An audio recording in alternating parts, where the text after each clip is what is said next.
একটি সুন্দর গ্রাম ছিল। গ্রামের পাশ দিয়ে বয়ে যেত শান্ত নদী। এই সুন্দর গ্রামে বাস করতেন একজন ভালো মনের মানুষ। তার নাম ছিলেন দাদু রহমান। দাদু রহমানকে গ্রামের সবাই ভালোবাসতো। বিশেষ করে বাচ্চারা দাদু রহমানকে খুবই ভালোবাসতো, কারণ প্রতিদিন বিকেলে দাদু রহমানের বাড়িতে বাচ্চারা আসতো তাদের মজার গান শুনতে। এখন চলুন দাদু রহমানের গানটা আমরাও শুনে আসি।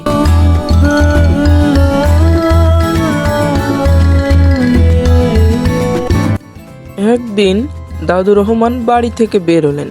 প্রতিদিন দাদু রহমান বিকেলে হাঁটতে যেত, একটু আড্ডা দিতে যেত চায়ের দোকানে। প্রতিদিনের ন্যায় সে হাঁটছিল। হঠাৎ সে নদীর ধারে যেতেই মাটিতে দেখতে পেল অদ্ভুত এক সোনার বীজ। সেই বীজ থেকে বের হচ্ছিল সোনালি আলো। দাদু রহমান অবাক হয়ে তখন এই বীজটি হাতে তুলে নিলেন। ঠিক তখনই এই বীজটি থেকে ঝিলমিল আলো বের হওয়া শুরু করলো। হঠাৎ দাদু রহমান চমকে গেলেন এবং দাদু রহমান সেইটা পকেটে করে নিয়ে বাড়ির উদ্দেশ্যে রওনা দিলেন। দাদু রহমান এই শক্তিশালী বীজটি পকেটে করে নিয়ে গুটি গুটি পায়ে বাড়ির উদ্দেশ্যে রওনা দিলেন। এখন দাদু রহমান তার গুটি গুটি পায়ে বাড়ির দিকে হাঁটতে লাগলেন। ঠিক আস্তে আস্তে সে তার বাড়িতে পৌঁছে গেল এবং যখনই সে বীজটি তার টেবিলের উপর রাখলো, তখন সেইখান থেকে একটি জাদুর পরী উঠে আসলো। দাদু রহমান খুব অবাক হয়ে গেলেন। পরীর মিষ্টি কণ্ঠে বলল, এই বীজ হচ্ছে খুবই শক্তিশালী বীজ, কিন্তু এই জাদু শুধু ভালো মানুষের জন্যই কাজ করবে। যদি ভালো মানুষ এই বীজ ছোঁয় তাহলে চারিপাশে সুখ আর সবুজে ছড়িয়ে পড়বে, কিন্তু যদি খারাপ মানুষ এই বীজটি স্পর্শ করে তাহলে জাদু কাজ করবে না। দাদু রহমান তখন চিন্তায় পড়ে গেলেন, এই জাদুর বীজ দিয়ে গ্রামের মানুষের তো উপকার করা যায়। পরের দিন দাদু রহমান তার বাড়ির সামনে একটি টেবিলে এই বীজটি রাখলেন। রেখে দাদু রহমান ভাবতে লাগলেন, তাহলে তো আমার গ্রামকে আমি সুন্দর গ্রামে পরিণত করতে পারি। এই সুন্দর গ্রামে পরিণত করলে আমার গ্রামের মানুষ অনেক সুখে শান্তিতে তারা বসবাস করতে পারবে। সোনার ফসলে আমার গ্রাম আলোকিত হয়ে যাবে। গ্রামের মানুষ তখন এই খবরটি আস্তে আস্তে শুনতে পেয়ে সবাই দাদু রহমানের দিকে ধাবিত হতে শুরু করে। দাদু রহমান তখনও চিন্তায় ছিলেন যে আমি এই বীজটি দিয়ে কি করব। এই বীজটি তো আমার গ্রামের সকল কিছু পরিবর্তন করতে সক্ষম। তখনই দাদু রহমান বললেন, আচ্ছা তুমি আমাকে এই বীজটি দিয়ে দাও, আমি আমার গ্রামের কল্যাণে এই বীজটি কাজে লাগাবো। তখন পরী দাদু রহমানের কাছে এই বীজটি দিতে শুরু করলো। যখনই দাদু রহমান এই বীজটি হাতে পেল, তখন তো দাদু রহমান অবাক। দাদু রহমান চিন্তা ভাবনা করছে যে এই বীজ যখন আমি পেয়েছি তাহলে আমার গ্রাম আজকে আমি সুন্দর করে তুলব। গ্রামের মানুষ তখন দাদু রহমানের দিকে কৌতূহলে বৃষ্টির দিকে ছুটে আসছে। একজন কৃষক এগিয়ে এসে বৃষ্টি ছুঁল। হঠাৎ বৃষ্টি থেকে সোনালি আলো ঝলমল করে বেরোতে লাগলো। কিছুক্ষণের মধ্যে অনেক গ্রামবাসী সেখানে উপস্থিত হলো। সেই গ্রামবাসীর মধ্যে এক চাষি তখন বৃষ্টি প্রথম স্পর্শ করতে যাবে। সেই স্পর্শ করলো তখনই এই বৃষ্টি সোনার বীজ থেকে রূপান্তরিত হলো এক সুন্দর আলোকিত নগরীতে। এই নগরীতে দেখুন চারিপাশে সব কিছু সবুজ। তখন তো দেখে এই কৃষক এবং গ্রামের সবাই অবাক।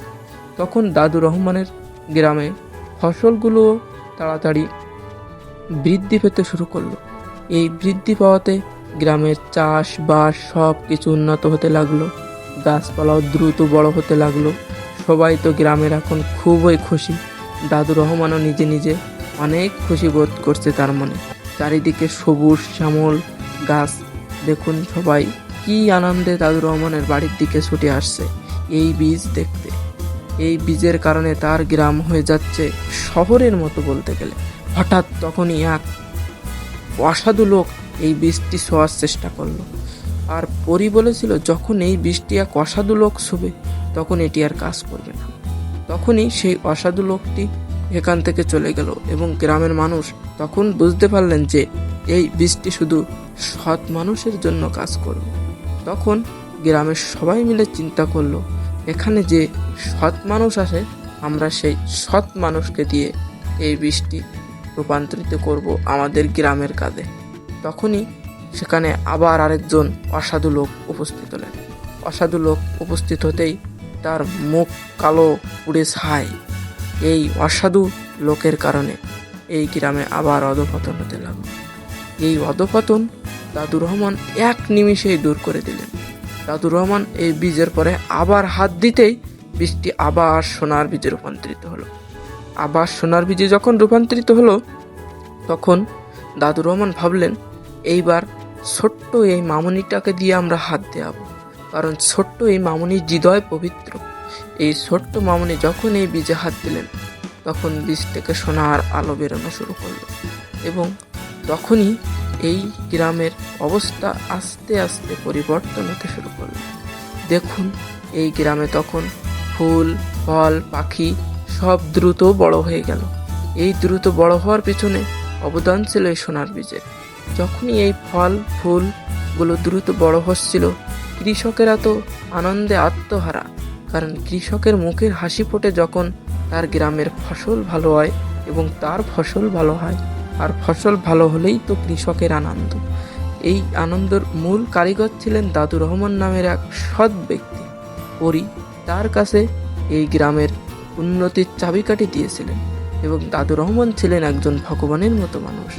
গ্রামের অনেক মানুষ দাদুর রহমানকে তখন স্নেহ করতে শুরু করলো এবং দাদুর রহমানকে নিয়ে তারা আনন্দে উৎসবে দিন কাটাতে শুরু করলো, কারণ তাদের গ্রাম আজকে স্বয়ং সম্পূর্ণ। এই স্বয়ং সম্পূর্ণতার পুরো অবদান হচ্ছে এই দাদুর রহমানের। গ্রামের ছোট বাচ্চারা দাদুর রহমানের সাথে খেলা করতে অনেক পছন্দ করে। ঠিক তখনই গ্রামের ছোট বাচ্চারা দাদুর রহমানের সাথে আনন্দে নাচে গানে মেতে উঠল। দাদুর রহমান ছোটদের নিয়ে তার গ্রামটা ঘুরে ঘুরে দেখছিলেন যে তার গ্রামে কি পরিবর্তন লক্ষ্য করা গেল। তো বন্ধুরা, এই গল্পের মূল শিক্ষা হচ্ছে, আমাদের ভালো মনের মানুষ হলে আমরা এই পৃথিবীকে জয় করে ফেলতে পারবো।